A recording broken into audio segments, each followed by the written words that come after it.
Eveline, by James Joyce. James Joyce, who lived between 1882 to 1941, is an influential Irish poet and novelist, revolutionized the literary world with his avant-garde style and complex narratives, which explored themes of identity, language, and the human condition. He is a major literary figure of the first quarter of the 20th century. He is known for his bold experiments in narrative techniques in fiction, and Ulysses is his most famous work. Eveline is one of the 15 stories of Dublin life that formed Dubliners, first published in 1914. It is a sympathetic portrayal of Eveline, who has within her reach escape from the drudgery of her life but cannot gather enough courage to seize it. Let us read and understand. She sat at the window watching the evening invade the avenue. Her head was leaned against the window curtains and in her nostrils was the odor of dusty cretonne.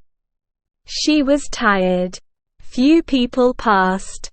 The man out of the last house passed on his way home. She heard his footsteps clacking along the concrete pavement and afterwards crunching on the cinder path before the new red houses. One time there used to be a field there in which they used to play every evening with other people's children. Then a man from Belfast bought the field and built houses in it, not like their little brown houses but bright brick houses with shining roofs. The children of the avenue used to play together in that field. The Devine, the Waters, the Duns, little Keogh the cripple, she and her brothers and sisters. Ernest, however, never played. He was too grown up. Her father used often to hunt them in and out of the field with his blackthorn stick, but usually little Keogh used to keep nix and call out when he saw her father coming. Still, they seemed to have been rather happy then. Her father was not so bad then, and besides, her mother was alive. That was a long time ago. She and her brothers and sisters were all grown up. Her mother was dead. Tizzie Dunn was dead, too, and the Waters had gone back to England. Everything changes. Now she was going to go away like the others, to leave her home. Home. She looked round the room, reviewing all its familiar objects which she had dusted once a week for so many years, wondering where on earth all the dust came from. Perhaps she would never see again those familiar objects from which she had never dreamed of being divided. And yet during all those years she had never found out the name of the priest whose yellowing photograph hung on the wall above the broken harmonium beside the coloured print of the promises made to Blessed Margaret Mary Alacoque. He had been a school friend of her father. Whenever he showed the photograph to a visitor, her father used to pass it with a casual word, "He is in Melbourne now." She had consented to go away, to leave her home. Was that wise? She tried to weigh each side of the question. In her home anyway, she had shelter and food. She had those whom she had known all her life about her. Of course she had to work hard, both in the house and at business. What would they say of her in the stores when they found out that she had run away with a fellow? Say she was a fool, perhaps, and her place would be filled up by advertisement. Miss Gavin would be glad. She had always had an edge on her, especially whenever there were people listening. "Miss Hill, don't you see these ladies are waiting? Look lively, Miss Hill, please." She would not cry many tears at leaving the stores. But in her new home, in a distant unknown country, it would not be like that. Then she would be married. She, Eveline. People would treat her with respect then. She would not be treated as her mother had been. Even now, though she was over 19, she sometimes felt herself in danger of her father's violence. She knew it was that had given her the palpitations. When they were growing up, he had never gone for her, like he used to go for Harry and Ernest, because she was a girl. But latterly he had begun to threaten her and say what he would do to her only for her dead mother's sake. And now she had nobody to protect her. Ernest was dead, and Harry, who was in the church decorating business, was nearly always down somewhere in the country. Besides, the invariable squabble for money on Saturday nights had begun to weary her unspeakably. She always gave her entire wages, 7 shillings, and Harry always sent up what he could, but the trouble was to get any money from her father. He said she used to squander the money, that she had no head, that he wasn't going to give her his hard-earned money to throw about the streets, and much more, for he was usually fairly bad on Saturday night. In the end he would give her the money and ask her had she any intention of buying Sunday's dinner. Then she had to rush out as quickly as she could, and do her marketing, holding her black leather purse tightly in her hand, as she elbowed her way through the crowds and returning home late under her load of provisions. She had hard work to keep the house together and to see that the 2 young children who had been left to her charge went to school regularly and got their meals regularly. It was hard work, a hard life.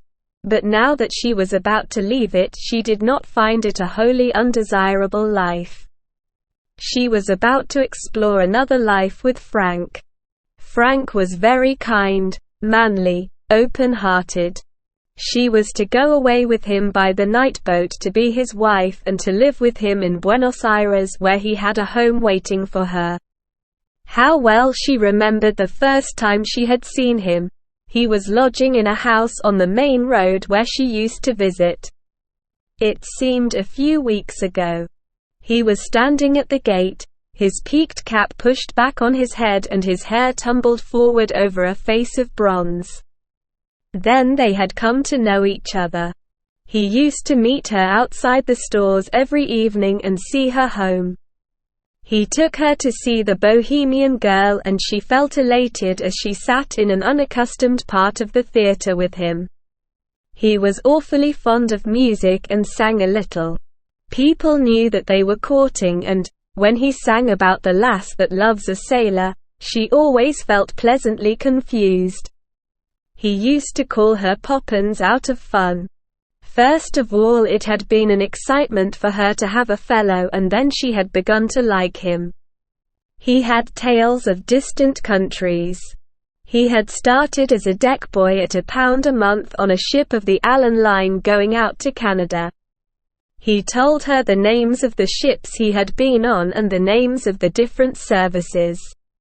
He had sailed through the Straits of Magellan, and he told her stories of the terrible Patagonians.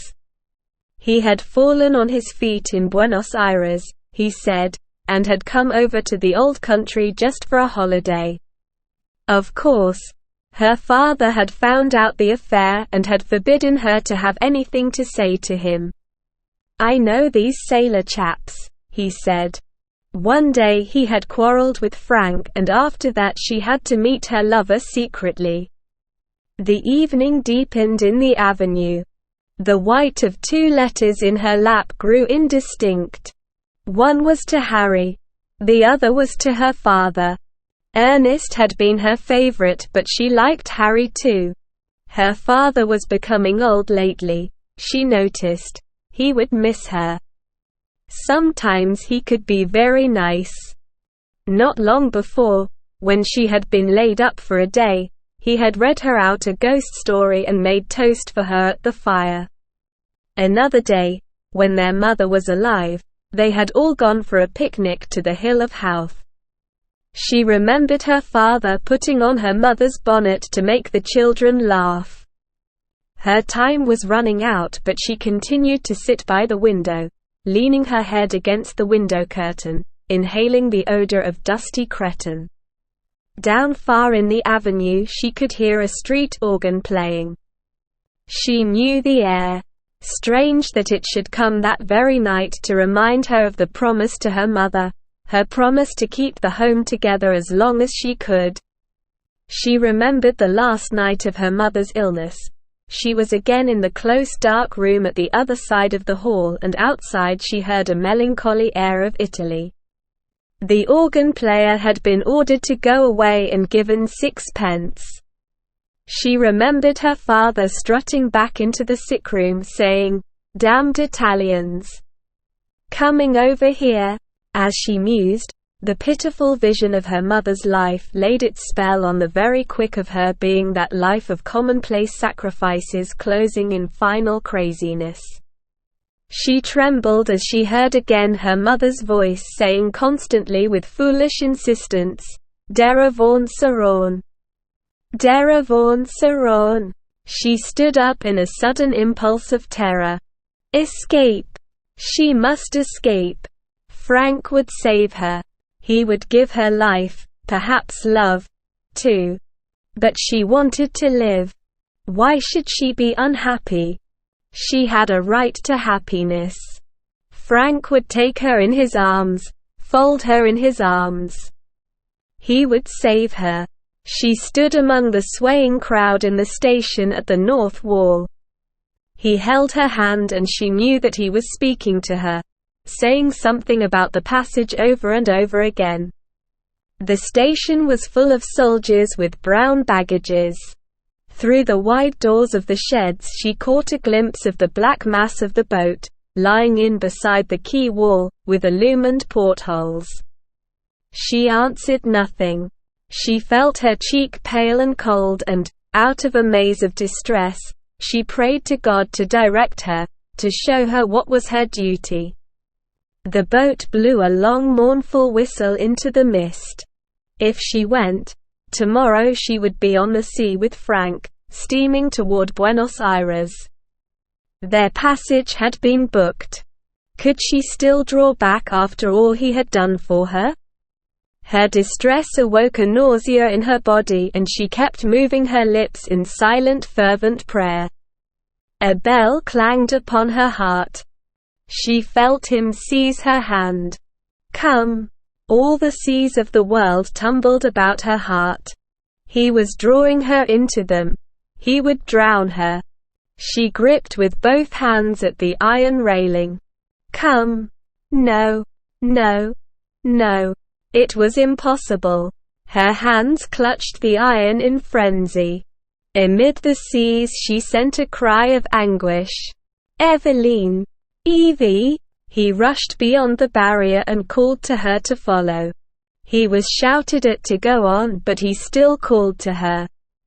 She set her white face to him, passive, like a helpless animal.